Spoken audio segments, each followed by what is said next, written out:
혼자 짝짝 하면은 또 시간 잘 가기도 하겠네요. 맞아요. 재밌어요. 또 혼자 사니까 저녁 늦게 그렇게 해도 아무도 혼낼 사람이 없어가지고 별로 안 공할 것 같은데. 한 달 용돈 3만 원 받던 애가 퇴소하고 막 쓸 수밖에 없게 되는데, 그래서 그걸로 그냥 경험하는 게 나을 것 같아요. 그냥 없어져 봐야지 이제 슬슬 이제 아낄라 하거든요.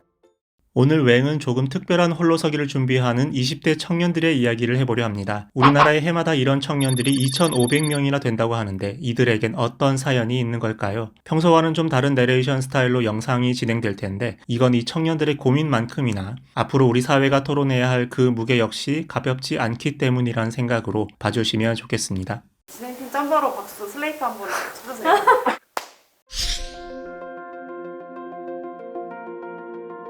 올해 20살인 유진 씨는 평일엔 대학 기숙사에서 룸메이트들과 시끌벅적하게 지내지만 주말이나 방학 때는 이곳에서 나홀로 자취 생활에 적응 중입니다. 저는 근데 밥을 만드는 것보다 간식을 만드는 걸 좋아해가지고 집에서 쿠키도 굽고 여기 와서 되게 많이 했어요. 그 집에 쿠커가 있어가지고 되게 편하게 할 수 있어. 이번에 빼빼로데이였잖아요. 빼빼로 만들었어. 누구를 줬나요? 남자친구를 줬어요. 하고 싶은 거는 정말 많아가지고 번지 점프는 계획 중에 있어요. 좀 따뜻해지면 할까 생각 중. 근데 무서운 거 엄청 좋아해요. 그냥 한 방에 훅 떨어지는 거. 그런 스릴이 좋아요. 활발한 성격의 유진 씨가 올해 2월 이곳으로 난생 처음 이사를 한 건 국가의 공식 보호 기간이 종료됐기 때문이었습니다. 부모의 이혼이나 사망, 가정 학대 등으로 가족과 함께하는 삶 대신에 보호시설에서 자란 아이들. 이들은 만 18세가 되면 국가의 보호를 종료한 뒤 나홀로 자립을 준비하는 자립준비 청년이 됩니다. 아동복지법이 개정되면서 최근엔 24세까지 시설에 머물 수 있지만 보호 기간을 연장하는 경우는 절반 정도고 유진 씨도 홀로 서기를 선택했습니다. 중학생 때 아버지의 가정폭력으로 분리된 후 보육시설에 있었던 유진 씨는 이사를 한 그날 밤 복잡한 심경이 교차했던 기억이 아직도 생생하다고 했습니다. 들떴었어요. 처음에는 혼자 산다 하니까 아무도 신경 안 써도 되고 그러다가 좀 걱정을 좀 하게 되더라고요. 짐 다 옮기고 이렇게 딱 누웠을 때 뭔가 오늘 자고 나면 내일 다시 돌아갈 것 같은 느낌? 다음날 아침에 눈 떴을 때 원래 같으면 동생들이 옆에 있어야 되는데 없으니까 나 진짜 이사 왔구나 그 생각을 좀 했던. 신축 건물에 각종 전자제품이 옵션으로 포함된 이 오피스텔의 보증금은 300만 원. 월세는 얼마일까요? 놀랍게도 월세는 없고 여기서 최대 2년까지 살 수 있습니다. 좋은 조건이죠?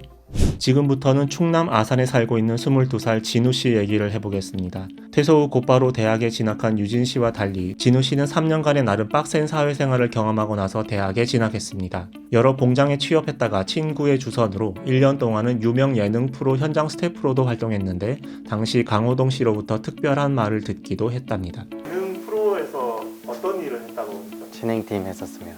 신서유기하고 삼시세끼하고 락기남하고 엄청 많이 했었어요. 엄청 무거운 TV를 들고 있었는데 강호동이 갑자기 와서 그걸 엄청 가볍게 든 다음 선생님들 덕분에 촬영 자기가 열심히 할 수 있다고. 그게 저가 처음 일할 때 첫날에 딱 그래갖고 그런 말 한마디가 막내 현장 스태프에게 얼마나 큰 힘이 됐을지는 짐작이 가고도 남습니다. 갓난아기 때 서울의 한 시설에 맡겨진 진우 씨는 부모에 대한 기억이 없습니다. 어른의 그런 따뜻한 위로가 시설에서의 단체 생활에서 벗어나 모든 게 낯설게만 느껴졌던 사회에 대한 인식을 바꿔줬을 겁니다. 진우 씨는 이 당시 얘기를 많이 했는데 촬영 현장에서 다른 이들이 도와달라고 하면 무조건 달려가서 처리하고 차에서 쪽잠을 자야 하는 고된 일이었지만 진행팀 경험이 엄청 재밌었다고 그는 기억했습니다.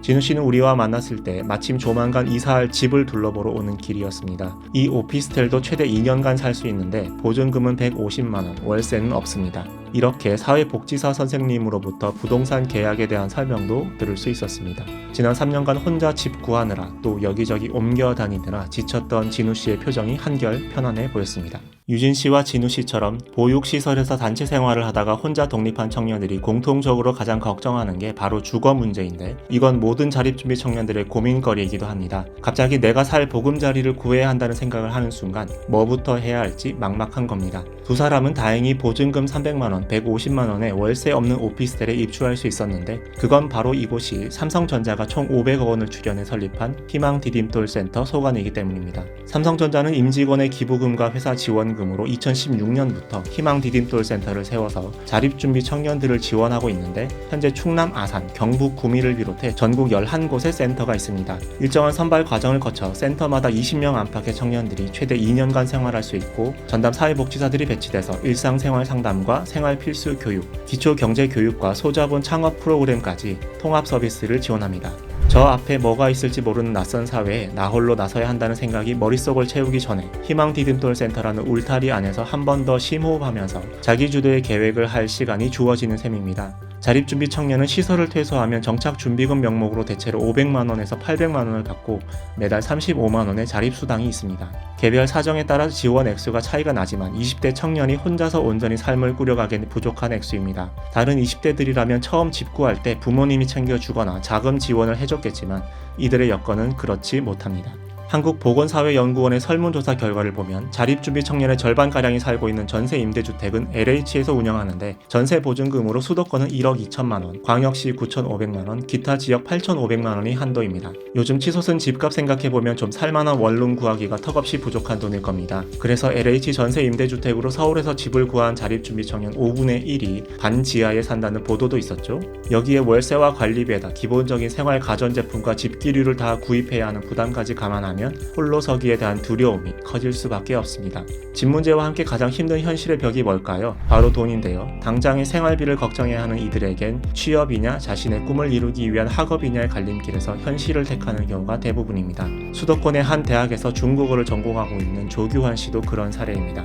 부모가 이혼한 뒤 5살 때 보육원에 맡겨진 규환 씨는 어릴 때부터 음악을 하는 게 꿈이었습니다. 보육원 합창단에서 활동하면서 노래하는 게 좋았고 음악으로 남들에게 기쁨을 주는 사람이 되고 싶었다고 합니다. 그러다 고3 때 보육원생들을 대상으로 하는 콩쿠르 심사위원이 연결해준 선교단체 후원으로 대학 전공도 교회 음악과로 진학했습니다. 하지만 매달 30만 원 이상 들어가는 레슨비가 그를 망설이게 했고 결국 1년 만에 취업에 유리해 보이는 중국어로 전공을 바꿨습니다.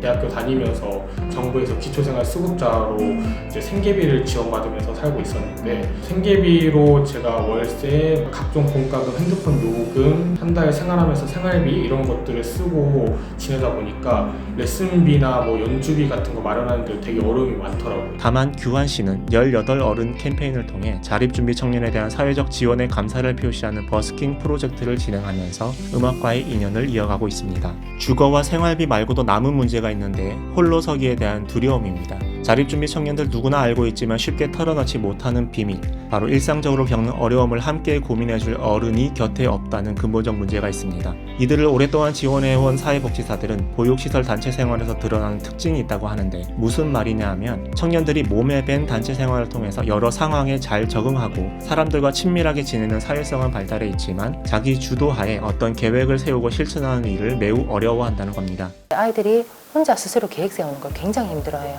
내가 이렇게 주도적으로 해본 적이 없어서. 그래서 전문가들은 정부나 지자체에서 청년들에게 지원해주는 돈도 중요하지만 이들을 꾸준히 지켜보면서 성장을 도와줄 수 있는 사회적 시스템의 필요성을 강조하고 있습니다. 왜냐하면 당장에 큰 돈이 주어지더라도 이걸 어떻게 써야 할지 난감해하는 자립준비 청년들이 정말 많기 때문입니다. 직접 지원 이외에 민간 기업에서 운영하는 센터와의 협업, 1:1 멘토링 등을 활용해 이들에게 나에게도 내 고민을 들어줄 어른이 있다는 안도감을 느끼게 해줘야 한다는 겁니다. 가장 힘든 게 혼자서 살아가는 거죠. 지지체계가 너무 부족한 거예요. 지지를 해줄 수 있는 사람들, 한 사람이라도 이 아이를 끝까지 지켜보면서 옆에서 같이 의논 상대가 돼주고 잘할 수 있다고 격려해주고 이런 사람이 어려서부터 한 사람이라도 있으면 그래도 성공할 확률이 높다는 이런 연구 결과들이 있거든요. 아이 하나를 키우기 위해서는 온 마을의 노력이 필요하다는 유명한 문구는 자립준비 청년들에게도 꼭 필요한 말입니다. 이들은 생물학적 나이로는 엄연한 성인이지만 마음속 깊은 곳의 상처와 그로 인해 좌절한 기억을 안고 살아갑니다. 대한민국 수많은 청년들의 구체적인 삶 하나하나가 안 힘든 게 없겠지만 그 높은 세상의 벽을 나 홀로 돌파해야 하는 자립준비 청년에게 더 따뜻한 시선과 격려가 필요할 것 같습니다.